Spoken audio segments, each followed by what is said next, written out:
Welcome to episode 3 of Future Secured. In episode 3, we're really going to explore the crucial aspects of ensuring safe technology, from consumer products to national infrastructure to the laws that surround them. Today, we're going to dive into the strategy's approach to adopting secure technologies and safeguarding Australia's digital landscape against a whole range of threats. Today, we've got Annie Hagar joining us from CyberGC, and of course, my co-host Jason Morell. Over to you, Jason, to introduce our guest today. Yes, well, Annie and I, we were speaking with Tom just before this that we've only been in each other's sphere for probably a couple of months, maybe half a year or so, but it's good once you get to know someone and then get to watch what they do. And I've actually been really impressed with a lot of the work that Annie's been doing, and I've obviously been subsequent to meeting her, watching her especially launch off in LinkedIn, and just fresh off when we recorded this one from Black Hat in Singapore.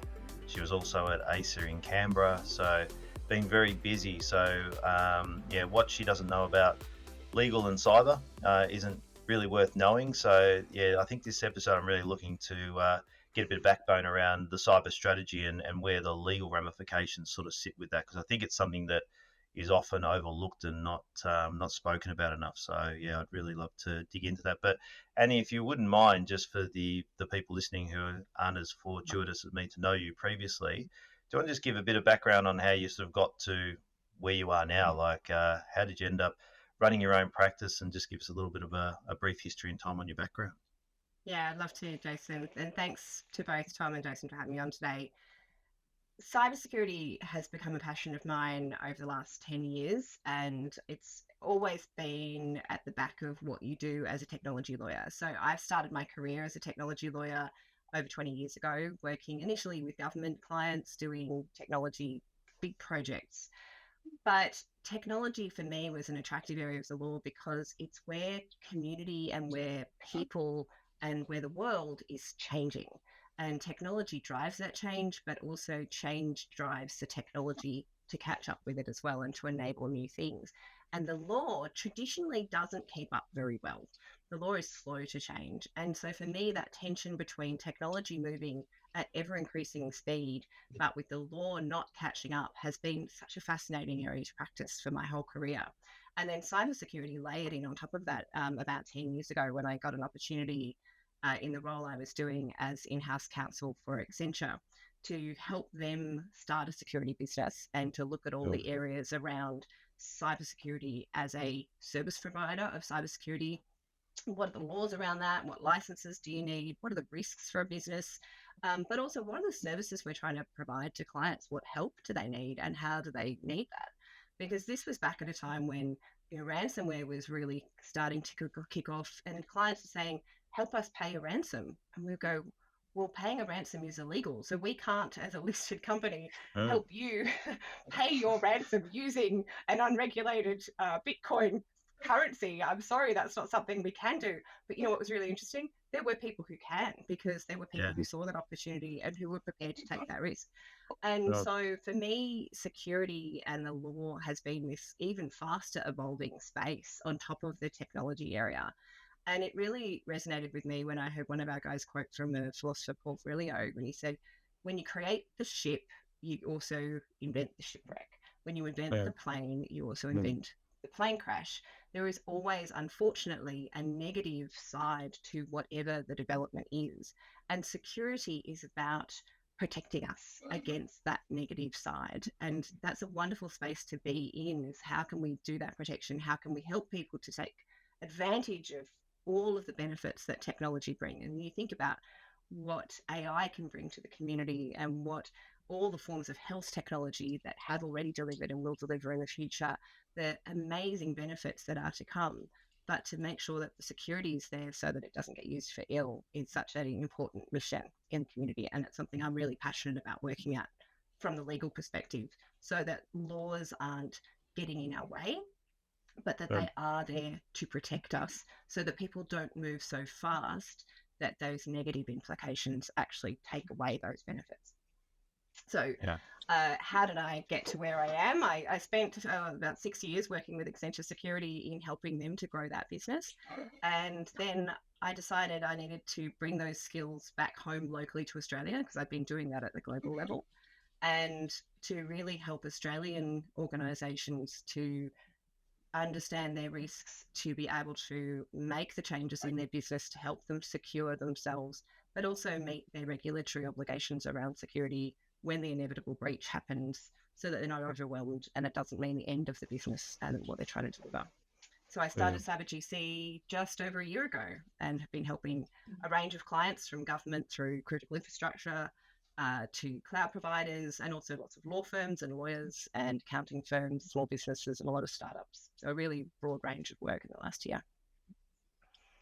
That's quite a little story there. So just to give the listeners a bit more of a kind of deep dive into how your view and your approach to all of this, I was digging through some articles. I found a quote which I really liked, and I just wanted to put to you and get a bit more of a contextual explanation. You said, when Australia suffered our two biggest domestic cyber attacks in our history, and the country suddenly woke up to what a huge threat we were facing, I could see how underprepared we are and how much needed to be done. So, what were you really talking about there?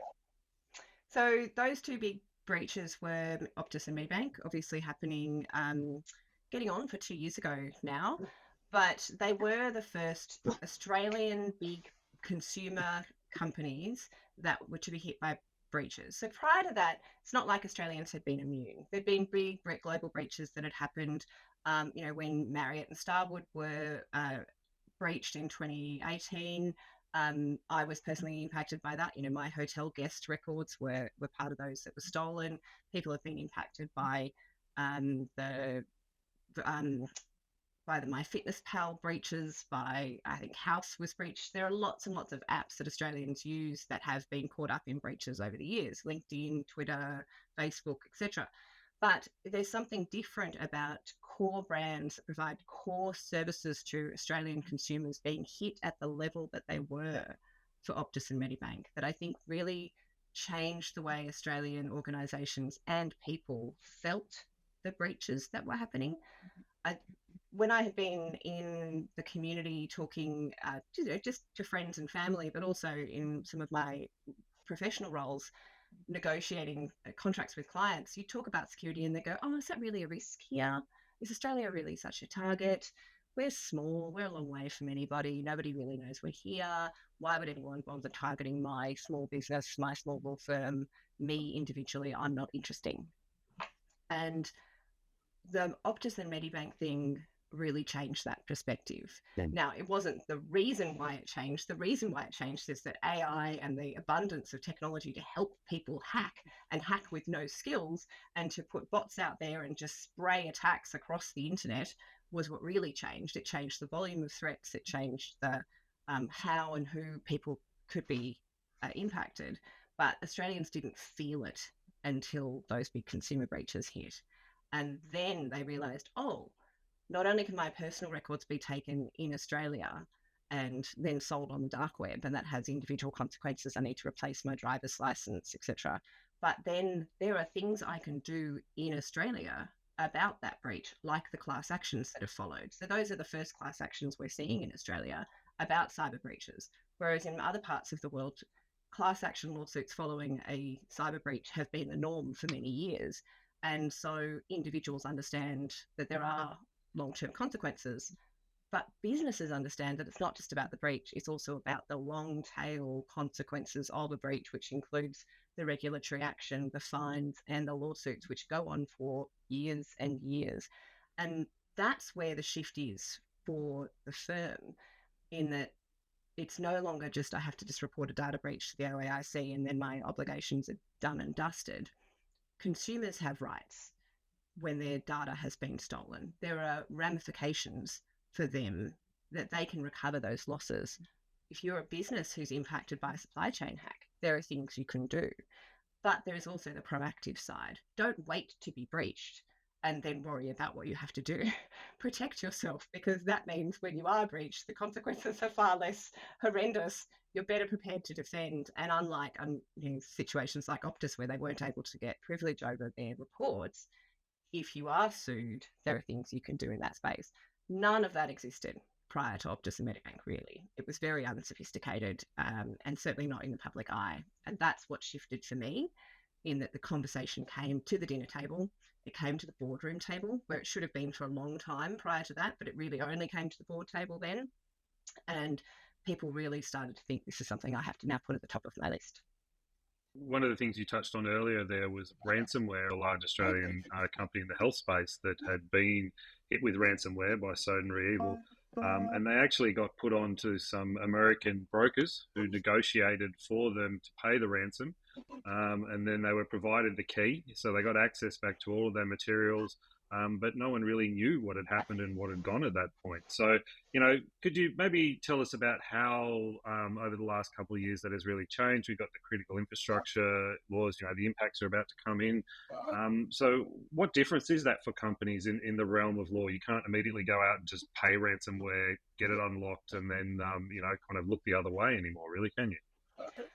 Yes, I think the concept that you could simply tuck it all under the carpet and not have to tell anyone, it probably was never an accurate or reasonably or responsible thing to do, but it certainly is frowned upon, and ASIC will come after you. They've made that very clear now.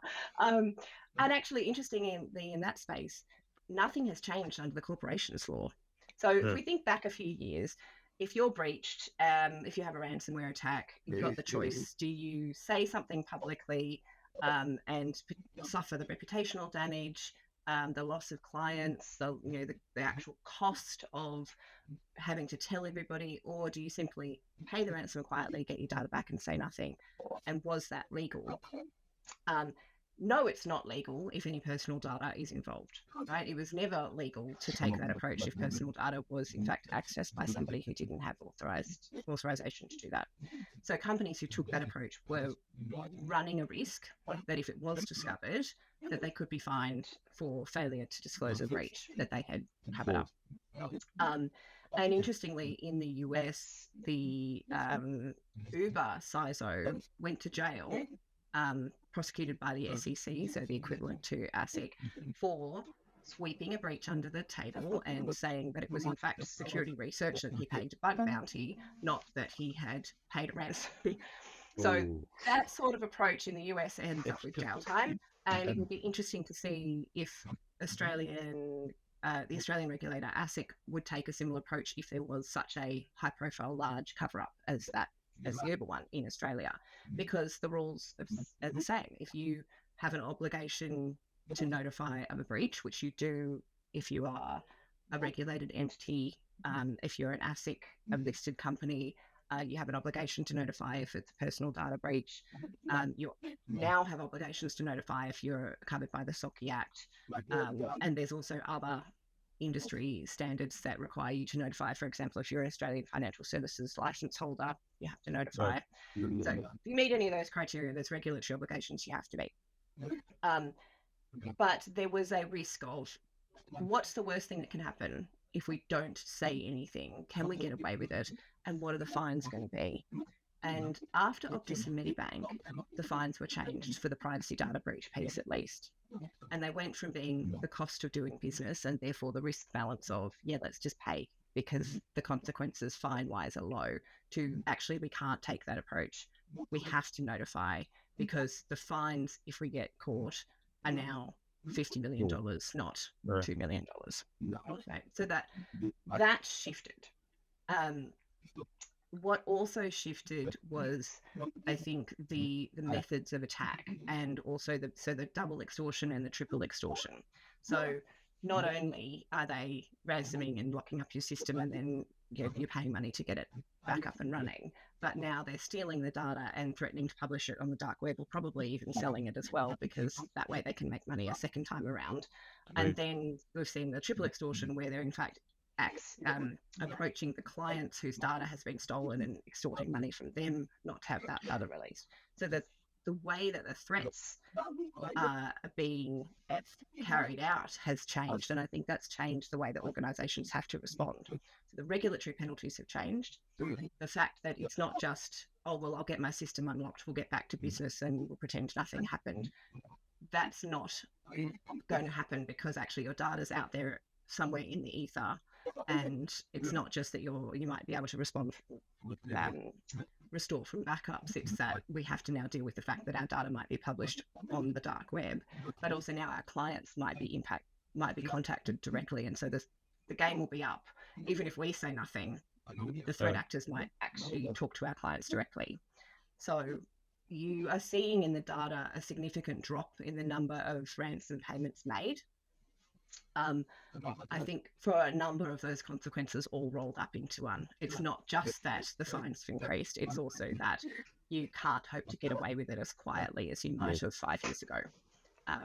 And that's deliberate on the government's part. They want to discourage the ransomware model by increasing the penalties. It's why it's part of the cybersecurity strategy is to have that specific ransomware reporting obligation included in the new regulations. But it's also that the attack methodology has changed. And I saw some data recently that the numbers of people who are paying are lower, but the amount that's being requested is higher. And so when it gets paid, the payday for the threat actors is much bigger. But they have to increase the amount because they're not getting paid as frequently. And it's gone from something like 85% of people pay the ransom to something more like 30% over the last couple of years.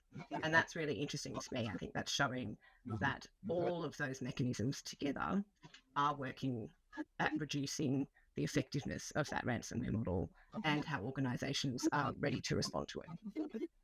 Yeah, look, I think that's really interesting how you put that together. And Jason, just over to you, because, we have seen a drop in the news, around these kind of big and ransomware. So, according to Annie, it does look like all of these kind of policies and activities are coming together to make an impact. So what do you think about that? As Annie said, you're going to get found out. You can't, this is not a lie you can hide, so, it's never going to go away.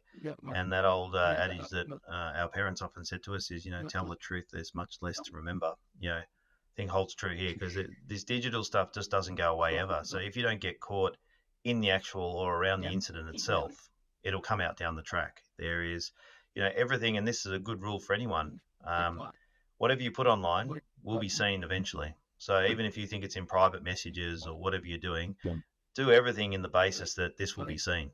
So, if you want to be a private racist or sexist or anything you want to do in your own little private messages, know that that'll come out, and that's in personal life and in business life, So it should be a good way to hold people accountable, period, I think, the internet and the whole connected bubble that we have. It should be looked upon and respected in that manner. And I think, ransomware is no different to anything else online, and in life, do it with respect, make sure that what you're doing from the right place. And I think you're most times going to be okay, no matter what it is in life, if you do it and come from that place, right?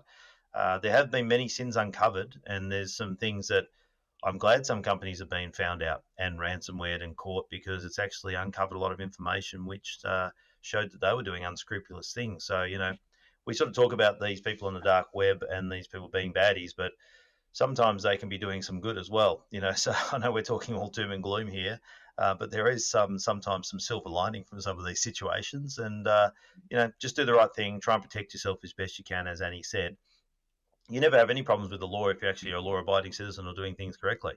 It's usually when you try and step outside that you're going to have problems. So, protect yourself as best you can, do the right thing, and then usually you don't have anything to worry about. And you can usually fix most things if you've come from the right place. But there's a lot of people, I'm sure, are scared that things will get uncovered. And as Annie said earlier, things like Optus and Medibank, the good things that come out of that is that other businesses go, shit, that could have been us. We better go and get our ducks in a row and make sure we look after things better. And I hope that's a knock-on effect, because unfortunately, I think the general populace has become a bit more complacent and going, hey, that happened, that Optus thing and that Medibank thing didn't really affect me. I haven't noticed any difference. Where the flip side of that is that there is a lot of personal data out there, and there's a lot of stuff on the dark web, and there is more stuff that they, the criminals can arm themselves with now on personal identifiable information for Australians, that they can actually now target and use, So that's still a concern, and people need to be aware of that. That's absolutely right. I was going to say, I saw some really interesting AI when I was at Black Hat. There's a Black Hat, for listeners who aren't up on all of the cybersecurity conferences, is one of the big cybersecurity conferences globally, and Black Hat Asia was last week in Singapore. And I saw one of the presenters there use AI to demonstrate how you can do targeted phishing. So this AI tool crawl to the person's available information online, their social information, but also their blog posts, and LinkedIn, so their professional voice. They then created a phishing email absolutely targeted to that person's interests and using a tone of voice. So this was one targeted at him, but of course the same technology can be used to impersonate him for his team or to people who they would want to influence, like a CFO. And the AI meant that because it was able to pick all those little pieces of jigsaw puzzle up about that person's online personality, it made it so much more impactful. So whilst one phone number being leaked, availability of one post on social media doesn't feel like much, it comes together. And the AI is now finding that. It creates a picture and it creates a weaponized tool in the wrong hands to be used against you or against the organizations you work with. And it is so powerful, and it is growing and changing and getting more powerful faster than we can really comprehend it. And that's the thing that, from a legal perspective and from a government's perspective, is so hard to keep up with. How do you understand that pace of change and the way that technology is being used for ill, whilst not shutting it off? Because, of course, if you shut it off, really, it's just the good guys who can't access it. The bad guys will continue to access it. How do you educate the public about how it's being used, and how do you ensure that there are consequences for using it for ill? And we saw some of that with the arrest, with the sanctioning of the individual attackers for the Medibank attack. It'll be interesting to see about the long-term consequences for that. But what about small players in Australia? How are there are attacks being run by Australians, there are attacks being run by people outside on Australians that aren't at the Medibank scale. We're yet to see how those long-term consequences for those individuals play out and what the government can do really about those at that smaller level, because they are having enormous impact, not just the massive big data breaches that we read about in the news. Boom. Yeah. And look, on an individual level, what really strikes me is the amount of times in the last kind of 9 to 12 months that my iPhone has prompted me to change passwords across different accounts. Well, this is becoming a regular thing. And, I remind my boys to do it, and my wife, but if you're not paying attention to that, all of a sudden you are very, very vulnerable. All right, so now I want to kind of dive into the Australian cybersecurity strategy here a little bit. So to both of you, but first to you, Annie, do you think it does enough to address the security of digital products and software and the laws surrounding the use and abuse of our digital platforms and services? So what the strategy wants to do is to make sure that when Australians have access to those digital products and software, that they are at a minimum safety standard. And it's not a new concept, right? We have minimum safety standards for all sorts of products sold in Australia. Car seats, for example, I have small children, and you can only buy car seats in Australia that meet the Australian government regulations. On the flip side, there are some products that are safety products that are voluntary, and so they have guidance, stickers or labeling that help you to make a decision. So bike helmets is another one. It doesn't have 5 ticks. It doesn't meet Australian standards. What the cybersecurity strategy is suggesting that we do is to do both of those things, but for digital products. And I think that that's an excellent idea. And it's something that the Singaporean government has in fact put in place, and it's been working very effectively for them. They're a smaller nation, of course. They can move very quickly and they're very agile, but they are also at the center of a lot of complexity, and they want to attract organizations to do business there. They want to attract people to live there and to have a full digital life as Singaporeans. That has been successful for them. So it's great to see that the Australian strategy is on a similar track. It should be successful for us. It has to be a balance, though. The implementation of that has to balance what are those international standards for digital and software products that are going to protect us, but that are going to not cut us out of an international market. Because once you create an Australian requirement that only things that meet our requirements here can be sold here, we fork off and we become a difficult market to serve. It can reduce the availability of products. It can reduce the support for those products. And that can be something we don't actually want. We want to have access to the global cutting-edge technology. That is what's going to keep us as a community and as a nation at the cutting edge of all kinds of business. But we want it to be safe. So it's really important that the strategy, as it has proposed, uses international accepted standards so that everybody is playing by the same rules. Then they've got the voluntary marking. People need to understand what to look for, like the safety ticks in the bike helmets. What are they actually looking for? What does it mean? But they need to understand also, does this one that doesn't have any safety markings, that's cheaper, what is the risk that I'm accepting when I'm buying that cheaper non-labeled product? Because the labeling is going to be voluntary.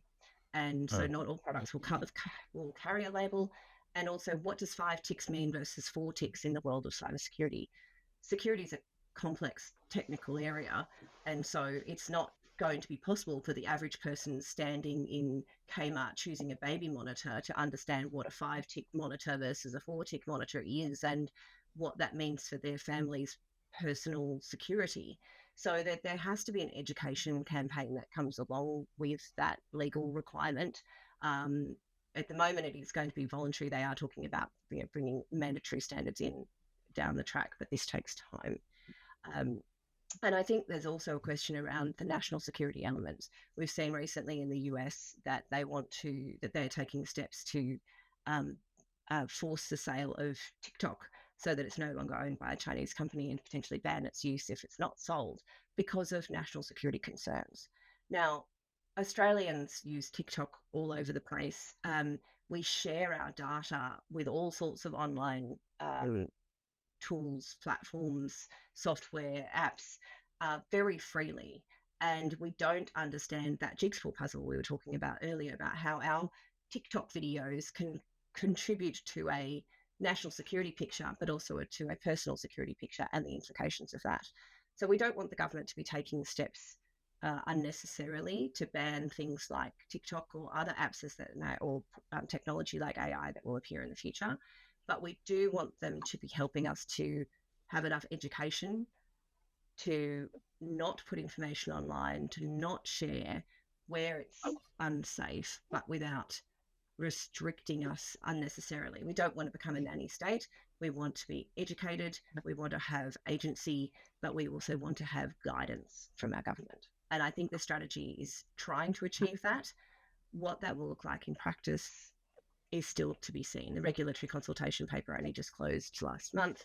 What they're then going to do with that in terms of regulatory change and how long that will take to have impact is years away from actually coming into force. Yeah, I think that's the point also, Annie, there is that a lot of people don't realise that when they're buying a lot of these things, whether it be baby monitors, security cameras, routers for their house, a lot of them have default passwords. And yes, where a lot of these attacks come from is that, the Russians know that there's only 8 different passwords across all of those baby monitors, and that if we, crack 8 of those, we'll get access. And we've seen it take people get pictures of people's baby monitors inside houses and security cameras and take over those sorts of things, So the Internet of Things and protecting that, and that could be part of the messaging, or part of the thing is that insist and make it mandatory that a password gets changed on these products as soon as you take ownership of them, and that should be in the instructions as soon as you get it. Reset your password straight away, as soon as you get this, and make it strong and make it a passphrase, whatever the case is. But that needs to be part of that default setting, is that you don't just take it out of the box and plug it in and just use that sticker password that's stuck to the bottom of your router. You actually have to go and change that first up, and have those sorts of things put in there as part of the regulation on top of what Annie's just said there as well. And that's about security by design, right, Jason? So if the security of the product is built into its design, so the first thing that the user interface does when you put the baby monitor on and open up the app on your phone is it says change your password. Yep. That is part of the design of the product and the design of the app. And that's also part of the strategy is having secure design standards for development of products. But it also has to become part of our culture to take those steps. And, you can look at things like the seatbelt laws. People were hugely opposed to them originally. Now we wouldn't dream of getting into our car without putting on our seatbelt and securing ourselves. It's just become muscle memory. And that's where Australians are very immature in our muscle memory about security. We connect to unsecured Wi-Fi all the time. We don't change our passwords. The number of people who use the same password across multiple accounts, apps, work, personal, social media, and that's the number one vulnerability, right? And that if they just change their password behaviours, Australia would become a much safer nation. But individuals are responsible for that. We can give them lots of training, but we have to have a cultural change as a country. And I think the strategy can only go so far. We as individual citizens need to start taking responsibility for our use of our products that we buy and bring into our lives, our own passwords and our management of our digital lives. And we can't always expect that the organisation is going to save us, the government is going to save us and protect us, because we don't expect the government to come and make sure our house is locked every day. We lock it. We don't expect that the police will come and make sure that we've closed all of our windows and that we have, insurance, etc. We know that that's a personal security responsibility, and that's where maturity of Australians as consumers and as individuals walking around every day on this earth, we need to understand that that security online has to become our personal responsibility, and that other people won't come and save us from it, even if we've got excellent security by design. And that's where it starts, and that's about the school thing. You talk about seatbelts, and something that I bang on about, and I'm sure this episode 3, it's probably the third time I said it, is, start at schools. Make it like brushing teeth, putting seatbelts on, that it just becomes second nature, and that they don't think about it. MFA should just be put everywhere as you back up to your password. There's some really basic fundamentals we can do, as you say, that should be on us, but they need to start teaching that early, right? And it's generationally, it needs to start. It should have already started, but it just needs to start now and be really pushed through schools, and at that younger level, that kids don't even think about it. They just are secure by design because that's how they've been taught since they first started using a device. Yeah, completely agree. And look, my father's a mathematician, so complex passwords just live in his brain. He's a walking password manager. But to what you guys are saying, a baby monitor, a new modem, it should come with an almost force, and maybe this is a 4 or 5 tick on its cybersecurity rating, is that it forces you into taking a password manager on that they've got a relationship with, and in those very, very basic kind of things, and 2-factor authentication. So you really automatic don't updates, have that connectivity. Yep. Everything should be built in, that it force updates when they're available, because they're usually patching a vulnerability. MFA should be enacted, and the password should be changed right from the start, away from a default. So, even if you didn't change the default password, if you had MFA, you're going to be safe, right? It gives you another tripwire. And then if you have updates coming that are patching it as well, obviously another safety measure. So those 3 things as a key should be, they should be part of that as a mandatory thing. And there's a tension there too, and that is around where that responsibility does sit. So, at the moment, I think, where we are in this journey with cybersecurity, there is a lot of, view, is it the federal government's responsibility? Is it state governments? Is it businesses? Is it the, people supplying the products, or is it the individual's use? And I guess it is a smattering of all of that, and it's how we bring it together. But trust is kind of key, and trust in the technology that we use daily. And to a large degree, it's almost by default. Most of us just jump in, plug in, we use these things, we trust them that they're going to, that they do work, but they do let us down. And, in a lot of cases, because we haven't gone and done that due diligence and put that 2FA in. So, is a key part of our digital culture that needs to shift, is that we all need to be collectively more cyber secure. Jason was just touching on that, as something that needs to start in our early education. But from where we are today, Annie, and then over to you, Jason, where do you think that trust is really important, and where is it at risk of being broken? So trust is critical, and we have to have trust in all of our interactions as individuals and as businesses. And one of the really scary things about the AI at the moment is I think it's also eroding trust, because we can't, with deepfake voice and now video impersonations, trust anymore that the person we're speaking to on the phone, or even in a Teams meeting on video, is in fact the person that they say they are. And so we have a crisis of trust coming. Now, we already have trust, I think, issues with the government. It's this very weird thing. I don't know whether it's just Australians and our history of being convicts, but we have this thing where we want the government to protect us. We want the government to make organisations protect us and help us to be safe by putting secure design in, by protecting our data that they hold by making sure that it doesn't get hacked. And we want the government to take action against those who don't do it. But yet, individuals and organisations are really reticent to trust the government by giving them information and by doing threat intelligence sharing as organisations and reporting. And the government is also hesitant to ask. One of the things that came out really strongly as part of the regulatory consultation paper was that the government is worried about placing unreasonable burdens on the community about reporting cybersecurity. They suggested that they only ask organisations turning over $10 million a year or more to have a mandatory reporting obligation for ransomware attacks. And yet what they need to protect us is data. And if you're only going to get data from 1.7% of the country's organisations, that's the number they would get if they set the barrier at 10 million, that's not going to give them what's needed to help them protect us. So we have this triangle of people, organisations and the government needing to trust each other, but yet not wanting to, the government doesn't want to place unreasonable burdens on people, yet they need the information in order to be able to protect us. And then you have this overlay of undermining of trust because of deepfake and AI and overall mistrust in what we can read and see in the media. And I don't have a solution for that yet, Tom. I think that there is a balance of moving the government out from being the central repository from all this information, because people are reticent to report things to a government who might also then turn around and, through their regulatory obligations, fine them or jail them, because there is a tension there. Yet they see that as an important role. So how can you gather the information without it having to come through a source that is subject to mistrust?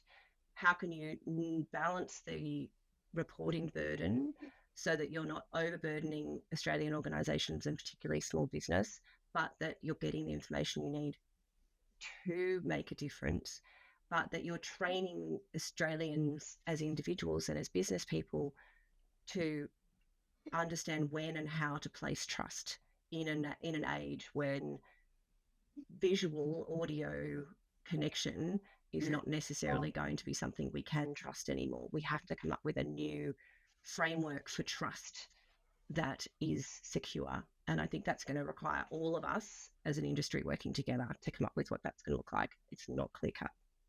Yeah. And what do you think on that, Jason? This is AI, Jason. So let me just answer. Better put the hand up just to be sure. But even that could be replicated now. Yeah, no, look, fully agree. I don't think there's really anything else you can add there. It is it is a really difficult time, and the fact that AI is getting to the level it's getting to is, as Annie said right from the top, a blessing and a curse in a way. As you said, I have seen in the sales process doing exactly what Annie said before, is that just say it's a Tesla and someone's inquired on the Tesla website about the car. They have the interest of the car. There's only a slight lag in time with this salesperson talking to the person, but you take that the next layer that they've gone through all their socials, know the size of their family, know the job they've got, know all these things about them, and saying, like, oh, look, I see you look at the Tesla XYZ model, great car, perfect for a family of, two people, especially if your kids, are coming up to the teens or whatever, it'd be a really cool car for that. And, you imagine driving and they're into baseball and you get to the baseball and all your friends see you with this car. They have this whole script that could run basically just from a quick scanner there and an AI generating, you could sell anything. And it's, as Annie said, you just got this profile now and so much information of people that it's out there that, can be used. How does the government or anyone really then put guardrails in place around that?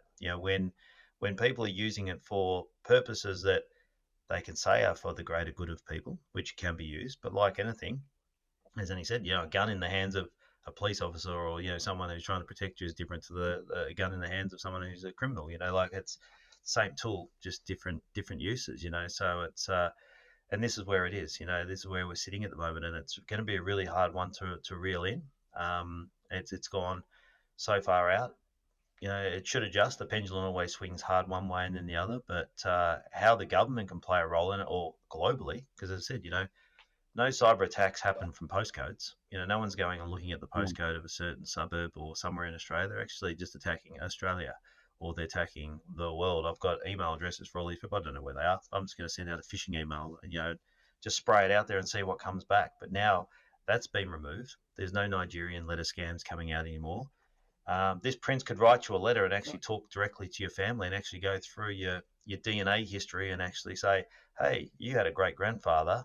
They had a kid that you didn't know about. Here's a something that's been left behind you that you weren't even aware of. Just click on this link and sign up. And the Nigerian letter scam's even gone next level. Everything's changed, right? So we've got to be aware of it. We've got to try and use it for good. But yeah, how you put a guardrail around that, I don't envy Annie being in cyber and in law. It's going to be a bit of a minefield, really. And the amount of cases they're going to spring from all this stuff, wow. I don't think Annie's ever going to be out of work, that's for sure. Even AI Annie, she'll need about 6 of those. Luckily, I can create multiples of myself now using deepfake technology. But you'll be okay. No, that's one of the things I do love about this space is whilst there is AI to help me in my job and to write beautiful contract clauses and to write letters to clients and things, it is not going to replace us as critical strategic thinkers and problem solvers at the moment. Correct. And so we need to use the wonderful minds we have in this industry in Australia to help us tackle these problems and to solve them, about how to use AI for good and how to help our community, business organisations and individuals prepare for this wave of technology that is already here and that is just continuing to ripple across our workplaces, our schools and our daily lives, and how we can be ready for it, because we're going to need all of the creative thinking and problem solving on deck to solve this one and to keep up. Absolutely. Yeah, absolutely. Look, and thank you so much, Annie. That's some great stuff you've been sharing with us today. Look, I think just because we ended up on AI, and this does kind of take into cybersecurity, but there were 2 polls released in the last few weeks. I think are really, really interesting. One from Ipsos, which basically shows that people worried about AI dramatically affecting their lives, and this is through the AI uses for cybersecurity, plus all these new tools, plus the way that it's perceived to be stealing jobs, has increased from 60 to 66% over the last 12 months. And also a Pew poll basically has data that suggested that 52% of Americans report feeling more concerned than excited about AI, rising from 38% in 2022. So we're actually starting to see people get less confidence and more nerves around these kind of things. And I think that, the technology is just rolling through at such an incredible speed. Annie, what is one thing that you think is going to make a really big impact in the cyber and law space and AI, in the remaining parts of 2024? One thing is a really difficult thing to come Well, you can up go with. to 3 if you want, but maybe 6. So I think if you're to take the responsibilities of organisations in Australia and how they're responding, I think the one thing will be really trying to understand the jigsaw puzzle of regulation that applies to the organisation that you work for and that you may be on the board of, or that you may be an executive of, or that you're an employee of, because there isn't a playbook. Unfortunately, each organisation needs its own playbook because the regulation that applies to you is complex, and it depends on whether you're a critical infrastructure, it depends whether you hold personal data, it depends whether you're in the health sector, legal sector, financial services, etc. It's all variable. So really the one thing that organisations need to do to get ahead of this cyber risk is to understand what is their risk profile, what are the types of threats that are going to impact them based on their industry, based on the data they hold, based on the business they do, what are the regulatory obligations that they then have to comply with, and what can they do to prepare. So that piece of work is and I know that's a big one thing, but actually sitting down as an organisation, whether you're a not-for-profit or a massive organisation or a small startup, and really understanding what that looks like for you and your organisation is the most important thing you need to do this year. Because once you've done it, it goes into refresh mode. But so many organisations I see are just going, it's too hard, I don't even know where to start thinking about it. It's a future me problem. And unfortunately, they'll get breached or they'll get impacted by a supply chain breach, and they'll suddenly find out it's yesterday's problem that's now going to have long consequences that you're just not prepared for. And that's going to start having serious ramifications for you in terms of fines, additional costs, personal consequences, and you just can't delay it any longer. Fantastic. Thank you very much for that. And do you have anything to add there, Jason?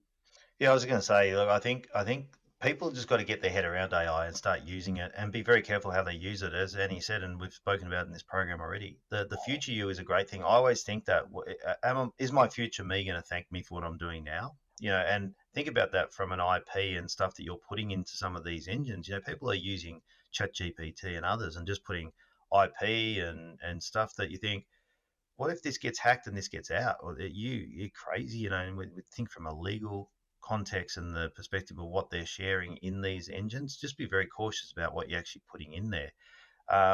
That's one thing. The second part of that is that get to know it, know how you can use it and utilize it. People are scared of it because they're not trying it, using it. Use it and find out how it works to actually best utilize it for your benefit, because it's not going to take people's jobs away. People who know how to use AI will have a job for life. That's not the scary part. It's the people who are just putting their heads in the sand and not using AI. They're going to be the ones left behind. So yes, it will replace certain jobs and tasks, usually mundane and boring ones. But the fact is, if you know how to prompt and actually use AI properly, creatively, and innovatively, then you're going to actually have a job for life. You're going to be at that precipice of that wave. There were people that used to set up pages when social media first came out. Businesses used to get paid $1,000 to set up a Facebook page for someone or an Instagram page or something, right? Because people didn't know how to do it. Now it's pretty easy, but people are still charging for that. People will be able to charge for the skills of AI and whether that be in cyber, any field.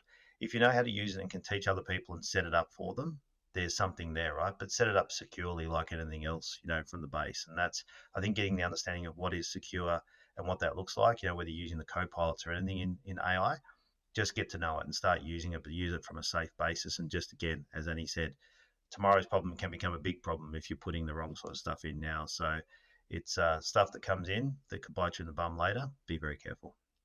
Well, look, a big thank you to you, Annie Hagar, and of course to my co-host, Jason Morrell.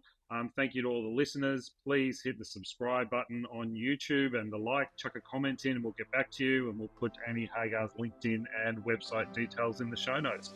Thank you both for joining us. Thank you, Tommy. Well done. Thank you. Bye.